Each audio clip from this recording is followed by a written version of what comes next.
What's going on, everybody? This encounter is now in session. Now presiding the dishonorable closer encounter. How y'all doing today, man? Got a little bit of time. Want to share something with you. You know, I want to bring you something every now and then. But this one in particular, near and dear. It's really taken me a lot to put this one together. I needed to take some time. I want to present to you guys one of the originals, a new version of it, the FN High Power. Tremendous. Let's open this hoe up. Look at that. First time dealing with it. So one of my boys picked this up. Said he wanted me to give it a shot. So you know what I'm gonna do. You know how we come with it. So once again, another FN product. I love FN personally. High quality stuff. Whenever you think about quality, you mention FN, quality is close to it or in it. Haven't had anything bad with any FN products throughout my time with the shooting thing. I really enjoy these products, but this one right here means a lot.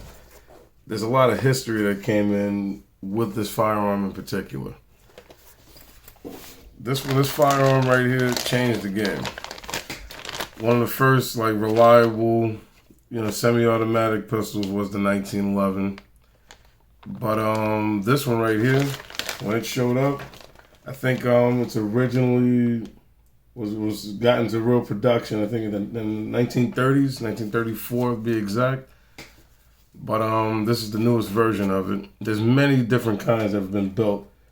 I think Pimp C says it best. There's a whole lot of clones, but only one Sweet Jones, turning whores to carnivores. Can't leave my meat alone.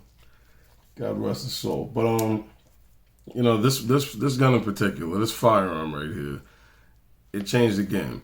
So after World War I, France petitioned to get a new pistol made for them, for their army, because they realized they need more power than just whatever they were running with.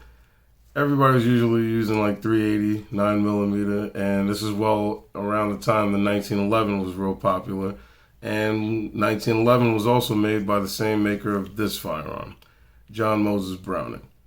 God rest that soul too. But this pistol in particular was taken in part by some of the design cues of the 1911. Colt produced the 1911 under the patent of John Moses Browning, and it just made it happen. It works. But a lot of people would even go to say that this was the pistol brought shortly after to correct all the issues with the 1911. So, like safety issues, some reliability issues. They were durable, but I mean, you also had low magazine capacity. So France wants a new weapon. In typical French fashion, they want everything. Ha ha ha, yes, I want this, I want that. And, went down to it, they ain't even get the damn gun. So this was the first pistol that was created with a double stack magazine. Every other pistol that came after this with a double stack magazine copied this design. That's why we got Glocks today, 15, 33, 50 round drums, all kinds of stuff. It all came from this. This is a steel frame, steel slide, all metal. And this product right here in particular is just a newer version of the original. It kept it to look as much or as close to the original as possible. Even down to the sights. There's no 3-dot, it's just blacked out target sights. As rugged as can be. Nothing too special, nothing too fancy. FN is the original maker of the high power. The clones I was mentioning, you can find that from TSOS, CZ, Gerson, Springfield, and even a whole bunch of small Turkish companies that make these products. They stopped building, I think FN really stopped building a lot of high powers a few years ago because the design is old and the tooling involved in order to make it, even back when it was in the 30s, when it was first officially brought out, it was hard to make them because it would take a lot of time, a lot of material, and raw metal material will do it, but this thing is amazing. Drop this out real quick. It's so smooth, hardly any resistance, and this is brand new. Hasn't been fired yet. We're gonna break this virgin in. We're gonna pop that thing. Oof.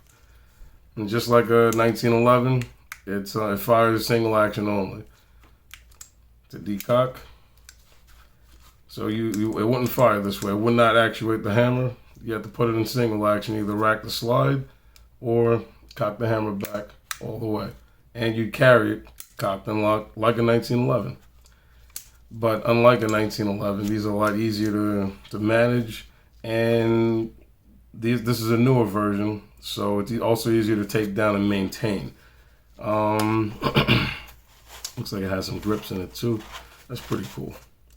I'll go ahead and swap the grips out just for the video. I ain't mind to do it, but I'll give it a shot just in case. Yeah. Might want to keep it there. I like the OD green. Yeah, I love flat dark earth. I love it. And then you add the green to it. Anything look a little dusty, a little dirty every now and then. A little dirt don't hurt. But yeah. So like I was saying, 1911 was the predecessor. This was the upgrade. A lot of people would say the 1911 is the greatest weapon in the world. You just got low magazine capacity. And considering that this right here is what the gun was built around, and is the reason why we have so many firearms today that have changed the game for anybody. Like when SIG came out with the 365 with that little itty bitty grip holding 10 rounds, but it's a double stack still. It came from this. And the Beretta 93 or the M9, however which way you want to put it, FS, whatever. That one. What else? The Beretta, of course the high power, and like most steel frame guns that's been produced, the Smith & Wesson series, the 45 series, the Ruger P series, and all of these guns, they all came from this double stack 9mm. They were able to get higher capacity. The French just wanted something that they can kill more people with. Talk about peaceful, yeah, right. But sometimes peace needs violence. You gotta maintain your peace. Not everyone's gonna be willing to talk about it, so you bring the big boy out. This wouldn't be a big boy, but it's decent enough. But I really, really like this. Still solid construction. And this is a lot easier to take down because it's a more modernized pistol, more modernized version of it. These giant freaking slide stops, these are amazing. And it just feels really good in the hand. I really like it. As you can see, it's very rudimentary, very basic setup. Just like the original, it's not a tilting barrel, like as much as like a FNX, a Glock 19, Glock whatever, a Smith & Wesson, M&P, or whatever pistol, you'd see it tilt up. This does tilt, it angles just a little bit, and they got rid of the whole locking lug back here in the barrel. That's supposed to disengage to allow for the barrel to tilt down. So when the slide closes, it'll strip another round and chamber it.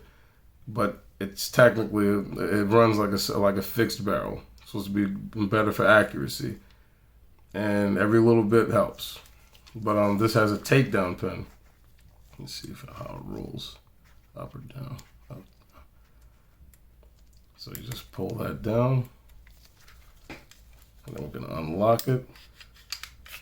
It slides right off. Look at that. It is fresh. Like a virgin. Look at that. Tremendous. This is a heavy gun. I like it though. And let's see how the spring looks.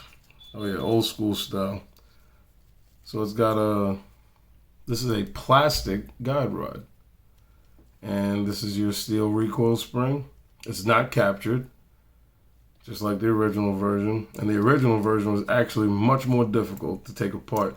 You'd have to pull out the locking pin, and you have to disengage where the barrel sits. And it used to have a set of lugs right here that would twist, and there's like a hoop and a ring, and it would disconnect and tilt just a little and then reconnect. And that also is from a design from a 1911. I don't know if you guys have any experience with 1911s.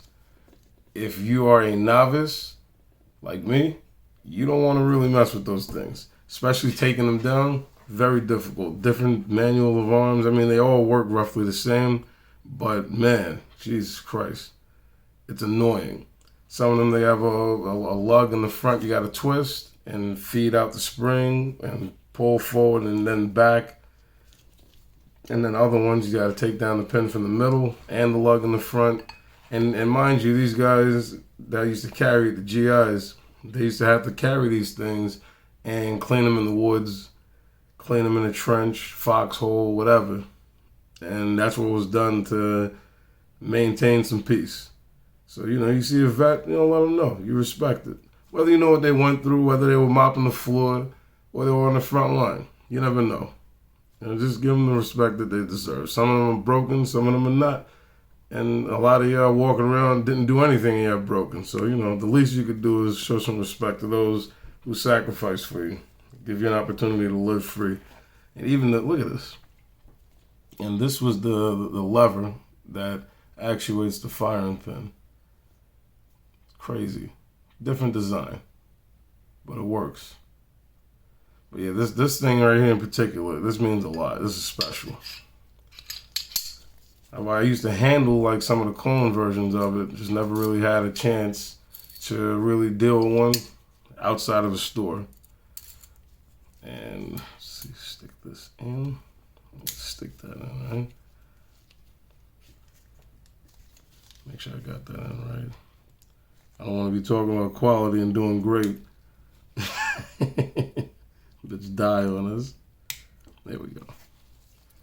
Got to make sure it's straight. There's a little notch back here that the base of the guide rod sits in. I don't know if you could see that, if my sausage finger's in the way. But yeah, this is special. You see the striker back here. Hammer would come up, hit the striker. Striker goes forward, disengages at the pin, and boom, hits the primer. Primer ignites. There goes the powder getting lit up. Let's see here. Oops. Damn, that was alive. Hold on one second.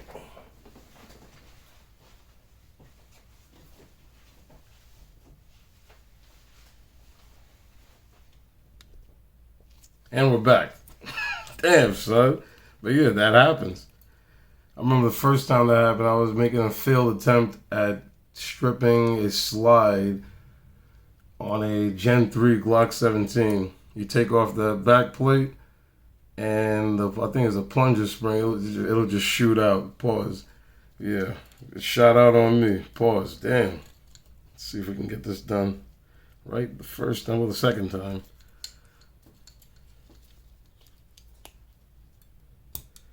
There we go.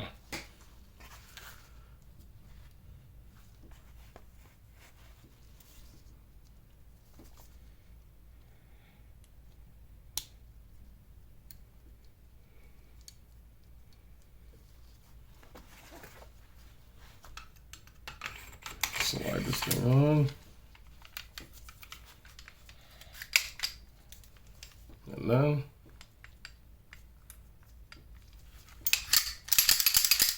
there we go. We're back in business. But anyway, yeah, there's a lot of history behind this firearm in particular.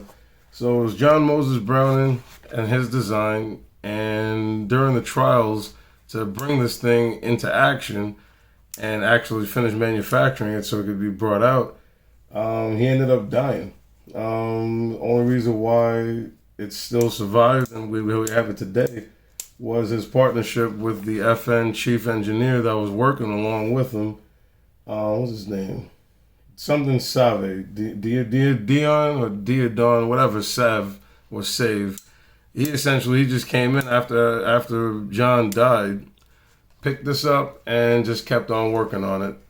And during that time, I think John died in 1925, 1926, something like that. He died, and Mr. Salve came through and literally saved this. Without him, we wouldn't have it. And the patent ran out from the 1911, and he was able to start taking design cues from the 1911 to finish this. So after he finished it, brought it out, and this was in 1936 or whatever. Well, 1934. And that's when they started making these mass production and selling them to different armies, militaries, and police. And then you know what happened shortly after that. You got World War II. And then the Nazis came in their Nazi fashion, taking stuff over. And you'd find some of these made in Belgium, but have like Nazi imprints for the numbers. It would have like their emblems or whatever. If you find one of those and you buy it or it's given to you, don't sell that. That's money right there. That's a keeper. If you get two, sell one. Fuck it. But yeah, this started to be in mass production, and then shortly after that, well, not shortly, I think. Well, America never adopted this. Most of the other countries in the world, they picked these up. I don't know what America's beef was with it, but John tried to make the 1911 over here, made that, but everything else that he was trying to do, FN helped him with it. And you know, America sometimes, we make poor choices. Like some of the right-hand drive cars or whatever, we can't get those until they're old and undesirable. They'll never be. We always want those. But I digress. But yeah, this is a fantastic weapon right here. They don't make them like this. Even the clones, they don't hold up to it. And this is easy to do. It was the first time messing with it, and everything seems pretty simple. The construction is very, very clean. The tooling is smooth. Finish is good. Let's see. Here we go. First time doing grips.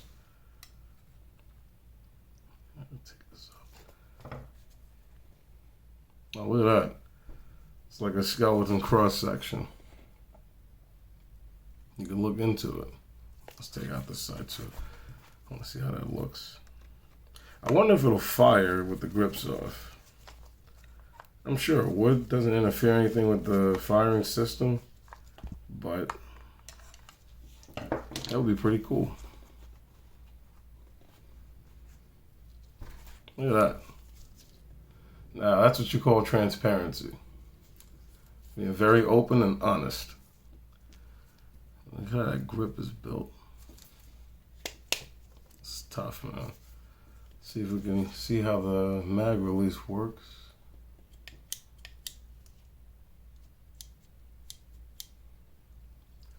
I think this mag release might be reversible. Looks like it is. Now, it looks pretty simple. Looks like we just take this pin out right here. And then this should pop out. Put it in. Pin goes on this side. Then, for our left-handed friends, you guys are aliens. We still love you. You guys can run this too. Well, let's go ahead and put that green on. Let's see here.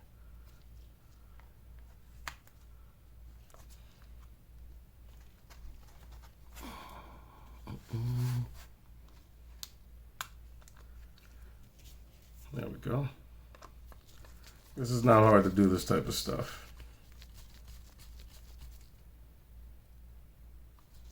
There we go. That looks good already. I like it. It offsets it. It's kind of like the FD on the Scar 17, 16, the Scar series. Got a little bit of green to it. And some bronze. A little light at the top. That's about the same color. Let's see here. There we go.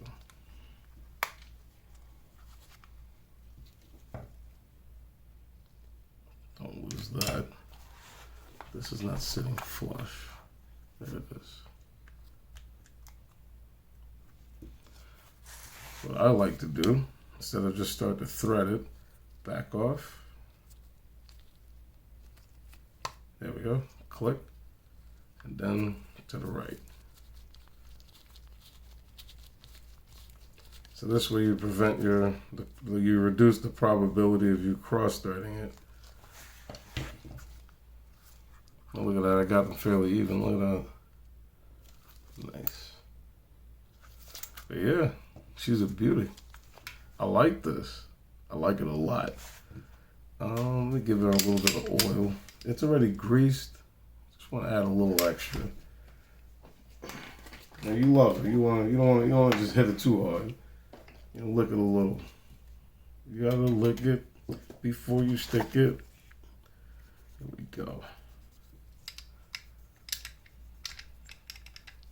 Nothing major. It's a little something. I lost my little applicator bottle. Gotta get me a new one. I don't know if it grew legs or I was asleep. Something happened. These fingers, they're not designed for it. So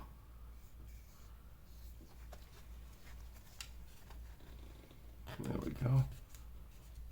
Squeeze it into those channels.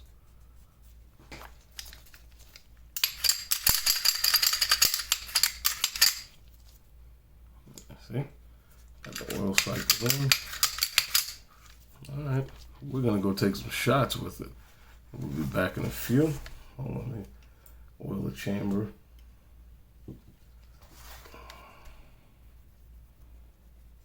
Doesn't need a lot. And I've heard these are super reliable. You can just run whatever kind of ammo in it. We still got some S&B stuff from last time, so we're gonna use that. Apparently it's NATO spec. It's only right we give it military grade stuff or military grade pistol. Military grade doesn't necessarily mean great. The government's a business and they'll usually go with whatever's cheaper. After that, they'll go with quality, but this is a great option. Anyway, yeah, look at that. Damn, that is slick. Jesus. I can't wait. Stay tuned. We'll be back. Almost forgot to show what we're running. I'll go ahead and show me loading too. Why not? Kick it with the fan. I got that friendly mag loaded. I've graduated. I don't need to use my thumbs anymore. But yeah, so looks like Browning, even with his passing, he was able to produce something great and leave a legacy, leave a real mark on the firearms industry. Because he had somebody solid in his team. That's just a testament to no one can live this life alone. You don't need a whole million people or whatever, a billion people following you around. You just need some solid ones around you.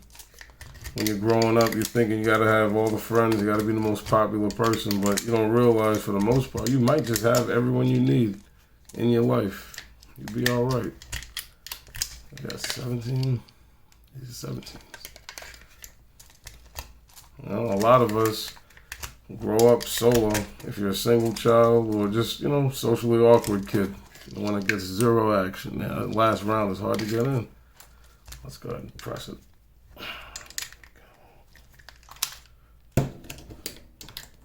There we go.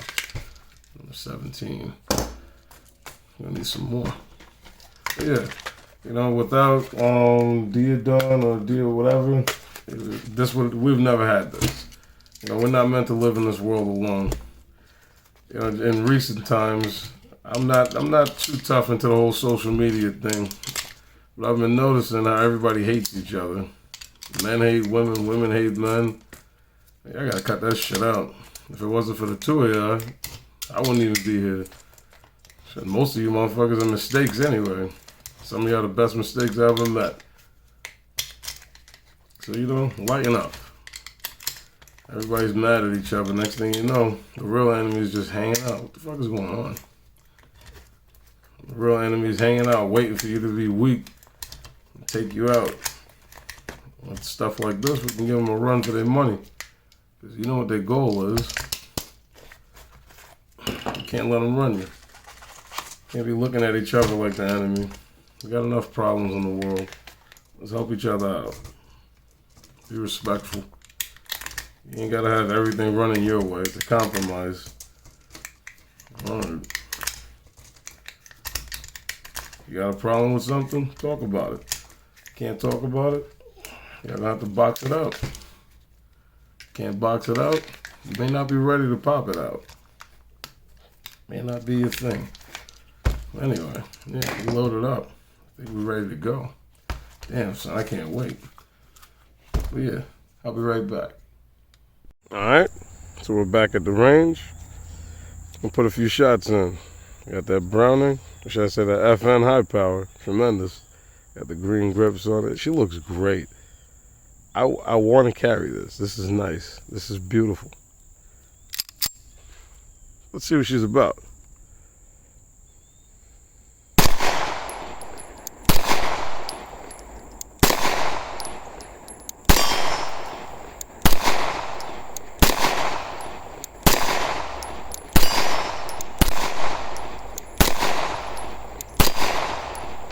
Damn.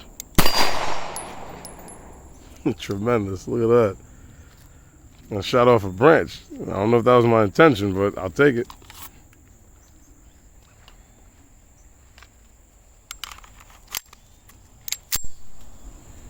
Let's see here.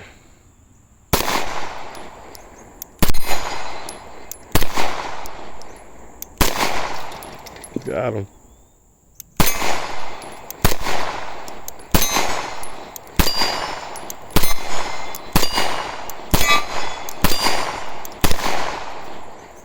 I'm not gonna lie, I really like the way this trigger feels. Like the reset feels so natural. Damn.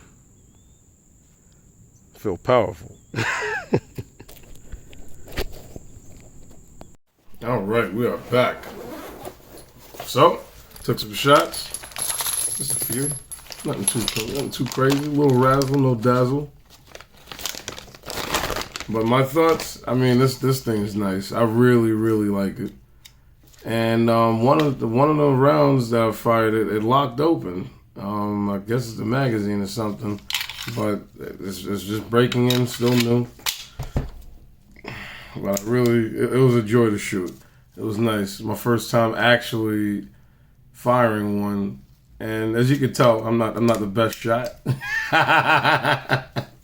Your boy is not that good. I am getting there.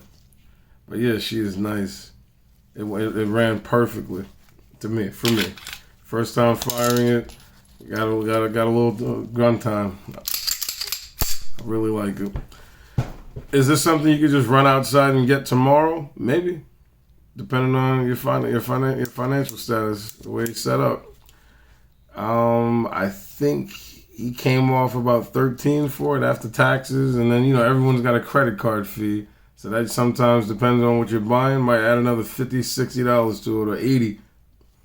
If that's on the low end, depending on what you're getting, you might end up paying a little extra. So, but overall, this was beautiful. This man, it's really a treat. I give it an 8 out of 10. I don't give it a straight 10 because, we're used to all of the bells and whistles, the slide cut for optics. You got the pick rail, the 1913 rail, the replaceable straps, actual night sights or whatever. This doesn't have all of that. And for it to not have all of what everyone's looking for as a modernized pistol, this is a modern version of a classic. And it's perfect. It absolutely is. Just with it doing what it has to do, its history, the way it functions, this is where it's at. Look at that. High power FN Columbia in South Carolina. God bless America. Look at that. Perfect. This is a dream. But yeah, 8 out of 10 any day of the week. Any extra would take it away from what it is. So you know what? I give it a 10, just in its class. Something else compared to it. You got a factory trigger that's double, triple, quadruple check for the safety team. I appreciate you guys. You got a trigger that's super light and single action only. You can't beat that. So let's see. So here's your take up. And that's your wall. very defined, heavy wall. And it's a metal trigger, no plastic involved. The brake, it's probably like 4.5, 4.8. I wouldn't even give it a full 5 pounds. And then the reset. I like it. I wish it was a little more tactile, like it would push a little harder, but then again, just firing it compared to just dry fire, this trigger's great. It's perfect. This gets the job done in a major way. I like it. Let's see here. Look at that. Beautiful. But yeah, 8 out of 10 compared to the modern stuff. Straight 10 on the classic. This is beautiful. Yeah. It can get better, but you know, this is like a one-stop on this. I'd be good with just this. Wouldn't even worry about it. Anyway, but that's it. That's my little review for this. This is the FN High Power. Feeling power. This is powerful. This is amazing right here. If you can grab one, go ahead and grab one. There's not that many in circulation. I've probably seen 2 or 3. Funny thing is I've seen about 2 or 3 in one weekend. And before that, nothing. So, you know, if you do find one, if you got to make payments, make payments. If you can grab that thing and you ain't got to ask the wife, oh, baby, please help me. Nah, don't worry about it. Fuck your relationship up. Be a man. Get the gun. But anyway, that's it. That's all we got for this one. And I will see you guys on the next one. We'll get this wrapped up. I appreciate everyone once again for checking in. Closer Encounter, I'm out. This encounter is adjourned. Let's see here. Oops. Damn, I was alive. Hold on one second.